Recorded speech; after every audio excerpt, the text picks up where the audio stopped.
ولی بینران البته پروسسا آشتیه هر ناوکیمنی پرسا کردن لترکیه پرسا کمی جنه لروشالات ناویم خواه که نارترین پرسا کردن حتی نه ایکی سدمین تبلیه بونا روشالات ناوین چاره سرنکه نابنگهین یا و پرسه نه سنورین روشالات درباز کریه بویه پرسه که جهانی هر کسی که جهانی کار بدز به تایبتی ناوندن بریاره دزانید پرسا کردن شگلو ناسنامه جغرافی آخه دیروکی زمان حتی داویه برس مصطفى اوزچلیک سروک پارتیا ولات پارێزên کوردستان جارeke di sebaretî vê pirsê mêvanê min li studiyê kak Mustafa hûn bi xêr bê ji ber ku pirsekî giring e helbete tu zanî Bakurê Kurdistanê dema pirsa Kurdan li wir çareser dibe bandoriyê li ser parçeyên din dike Serok Barzanî dema daxive bi Kurd û poxtî behsê giringtirîn pêşhatan dike îro got hîvîdarim hîç kospek bi vê pirsê nete çêkirin êdî pirsa Kurdan li Tirkiye bi rêbazên demokrasî û siyasî çareser be serinca te gelin بله گوتارک و بانگک گلک دیجیده و گلک گرینگه رزدار سروک مسعود بارزانی پیشتر جی جبو کل ترکیه باکور کردستان پرسا کرد پرسا کردستان بریه ناشتیانه و دیالوگه به چاره سرکرین گلک جارا بانک کریه هلوستانیه و هر وها ام دزانن ده پیواشویا 2013 2015 جده رولک جنابی گرینگ هیه امجی لقلوی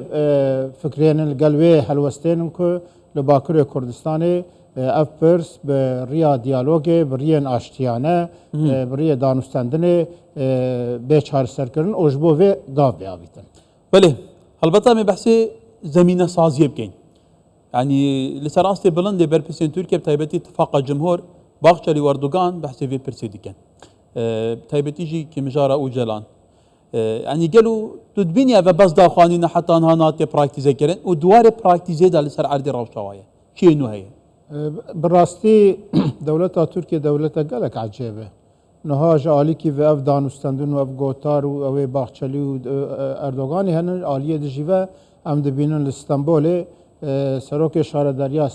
سنيورده رزدار احمد özer به سوشداریا اندامتیا PKK و KCK تگرتن و قیوم لسر بلدیه تدانین اواجی براستی نشانه و که یعنی جالی کی و هزک PKK دچل آنقره ایریش لسر کارگاه که دکو هندک سویلا دکوجه عالی کی ویژه والیتیا استانبول ایریش کوا داتینه لسر احمد özer اجبار کرد اساسی اف ایریش رودایی ده هم اولی و بزانبن دولت ترکیه دی وارد هر چقاس دبیجه هم دخوازن گاوه که باویجن و باخچلی جی اردوغان جی دبیجن کرد و ترک برانن ام جی دبین فرمو اگر براستی کرد و ترک ام دبین برانن برا هر تشون وک هفبن چیز بو ترکا هبه براش بو کرداجی هبه ورن ام جبو یه گاوه باویجن لینها نشانه که حتی نها جبو که اف مسئله وقت پرسا کرد به قبول کردن جنین اردوغان جی و باخچلی جی دبی نه پرسا کرد. ولی کاتا گنگ مصطفی کس قاسی تایبتی جی باخچلی و اردوغان و وان برپسین ترکیه نزانه گلو پرسا کردن چاوا پرسا که جدیه ل ترکیه و بچاره سرنکی ناوی پرسگیری که ترکیه و که دولت چقاس کدایه حتی ناجی بیگم راوشای بریه دبی که سدمن بردامیا وی شاری تبلیغ هویه گرتنه به کاتا گلو خنها و کبرینی رای گشتی همول وان آخفتنان هایداره افاقفنت نه تو مارکرین جبو مجویت نه حال کردن مادام تو تواقفیل سر عدی جبهجنه که معنوی چیه؟ نها راستی جی گوتار و کریار هفدو ناگرن دولت ترکیه واسط سال پرسا کرد و کردستان دخوازه با آوای تونه حسباندون تونه کرنه چاره سر بکل چاره سر نابه و ایرو او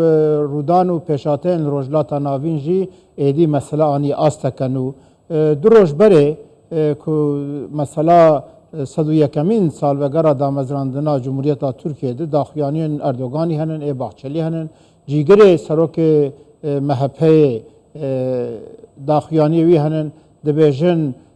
روش گلک آلوزه شیلویه و ام نزانه چه خطری در کفن برمه جبروید و ام و سیاستا نو بدن برخواه دیاره که پلانین او هنن دولت ترکیه پر زلالی هم دبیجن دوید دوج وی عقلیت خوی حتی نها برده دیاره اوه نکار وی عقلیت مسئله چاره سر بکه او جبو که او چاره سری جی ببه دوید آوه که شفاف همو کرد کردن باکره کردستان 25-30 میلیون کرد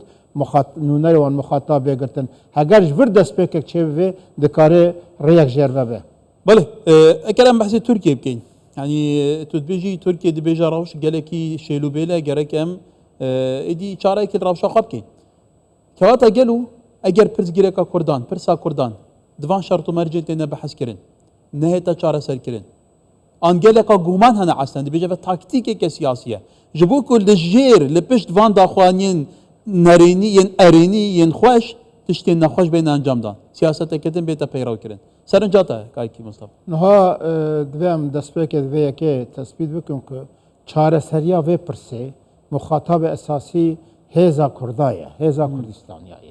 اگر ام وک آلی کرد و کردستانی هزا خو نکن یک و ام لسر داخوازن خوی چه استراتژیک چه ایرو عاجل ام هزا خو نکن یک و ام در نکم صحی ام هزا ام یگرتنا خورد نکن نوا ملت خوده ام بس اردوغانی رج باخچلی رو انش جهپر بهلن ده ام مثلا نه چاره سر کردن دوی اول ام وی بزانبن هگر ایرو آلیین کردا براستیجی به میلیونان کرد ببیشن ام ناسنما خود خوازن ام زمان خود خوازن ام ریا چاره سریا ریا اشتیانه ام دخوازن به حفظگرتنی ام درکبن صحی و ام بکاربن دنگی خو بگینن دولتا ترکیه جی دنگی خو بگینن دنیا جی از باور دکم ده روش فرقتر بیم لی ده پاش دریا ده پکک اوجالان و دولت وی هاوی مسئله بمشینن ده مسئله نگیجوی آسته که داخوازن کردا بل هذا برسك جدية قلتو بيجن أوسلو هبونه ين نوتوسيا هبونه ين 2013 هبونه هاد نوچونا قنديل هبويا سردانا شان دي نمرالي بو قنديل هبويا دقالك أحسن دندا هبويا حتى دي ديروكا كومارا تركيا دا